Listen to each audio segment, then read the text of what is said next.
Hi, everybody. Happy Friday. This is Dr. Melynda Conner here with our weekly wrap up, or at least a module one wrap up. Uh, we're starting with, we're starting strong, and I appreciate that. I've received many welcome email replies, and I love getting to know you. If you have sent those prior to last night, you should have a grade for that already from me.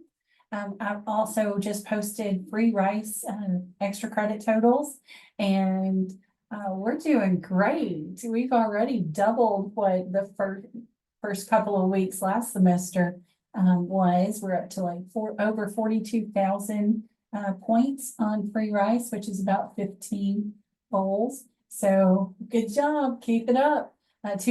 Three people have already earned 20 points of extra credit, and one of those people has already earned 40.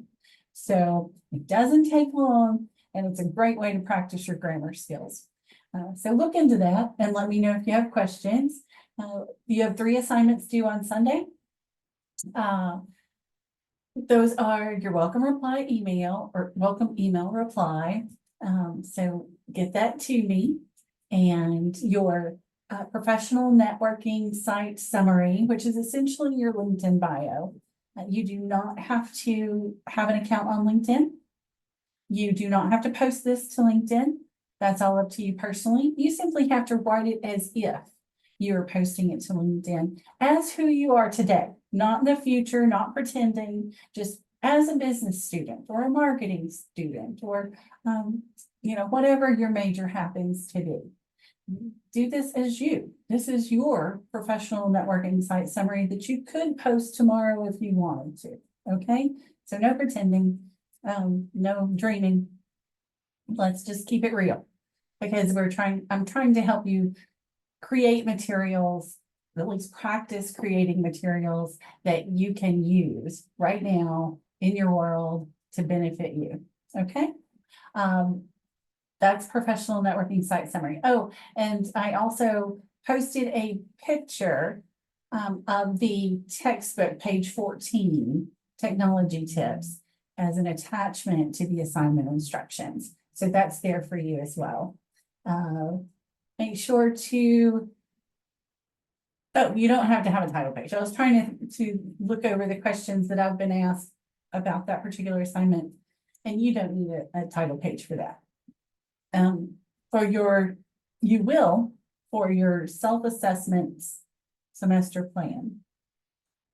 That assignment is an APA formatted assignment, which means it's double spaced.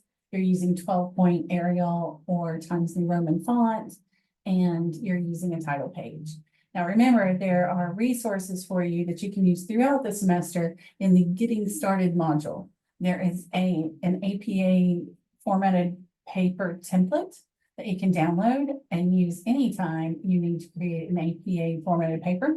You can just use that, save it as your semester plan, and then start typing. And you'll have the clean version for next time, and you'll have that format for your assignment. Also in the Getting Started module is the formatting your paper APA PowerPoint that walks you step by step through setting up your Word document as an APA formatted paper. Evidently, there is an old, it's a PowerPoint I've used for many years. And so there's an old sentence saying something about submit it to right points and say you did so or prove that you did so. Ignore that. The right point is now Grammarly. It's been a minute. All right. And I don't require you to let me know that you submitted it to Grammarly or anything like that. That's up to you. I do expect your everything you submit to be proofread. And when I say that, I mean spell check it, grammar check it, make sure it's within word count, and read it aloud to yourself before you submit it to make sure that the computer doesn't catch everything. So make sure that it flows well. And that if I'm reading it, I'm understanding what it is you're saying. Okay. Let's see, stay within the word count. I think it's 350 to 500. And in my in-class classes, we've already talked about, think of that as a goalpost, right? If you hit within the goal posts, then you get the score. you get full credit if it's within 350 to 500 words. That does not count a references page or a title page, but it does count the full body of your paper. So you may have to go back and be concise. You can also use AI or Grammarly to help you be more concise. That's fine. So use it to write it. But if you're outside of the goalpost, too many words or not enough words, you'll get deductions. And that's just how that works. At least you'll get some points, unlike a field goal. So think on that.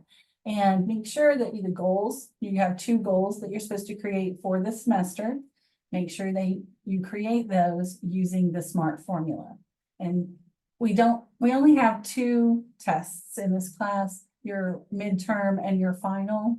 Midterms around March.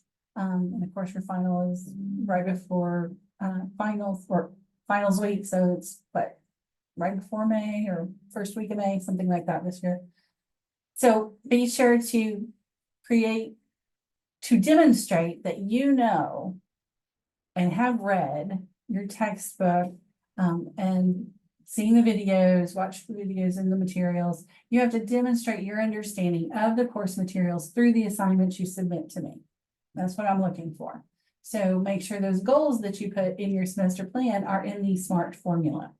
Specific, measurable, attainable, relevant, and time-bound. Okay, and I need to be able to see that clearly. With your assignments, there are rubrics available so you can self-assess yourself before you submit. If you have submitted and anything that I've said now, or you look over the rubric and you decide, oh, I need to change that, go ahead. Submit as many times as you'd like. Be reasonable, but I will only grade the most recent submission. So don't worry about that. I have it set up to where it's open and available to you to resubmit. Again, like word count, due dates, everything is due now, right? But there's a deadline for Sunday. Okay, and that goes with all assignments across your college career. If you know about it, it's already due. The due date is actually the deadline it's due. And if you happen to be late with your assignments, make sure to communicate with me, because otherwise I'm going to act like it's not there if you submitted it late. We have to have a conversation. I have to decide whether or not to accept it and at what tardy deduction level. Okay. Let's see what else. Make sure that you get your textbook. If you haven't obtained it, we don't need the same day or connect. We don't need the connect part of the textbook. We just need the book itself. So I don't mind if you purchase it off the internet like eBay or Amazon. If you get a used copy from the bookstore, if you rent the book, I don't mind if it's a hard copy or online. That's all up to you. In our in-class classes, you don't need to bring it to class, but you do need to read it. Read it before class, right? And I have copies on reserve at the APSU library that you can check out for 2 hours at a time, so that if you don't have your textbook yet, you can still benefit from the information. Beyond that, make sure that you contact me with any questions or concerns you have. Good luck to our women's tennis team who are competing at Murray State today. Go Govs. And I hope you have a safe and enjoyable weekend. Good, better, best. Never let it rest. So your good is better and your better is best. See you next time.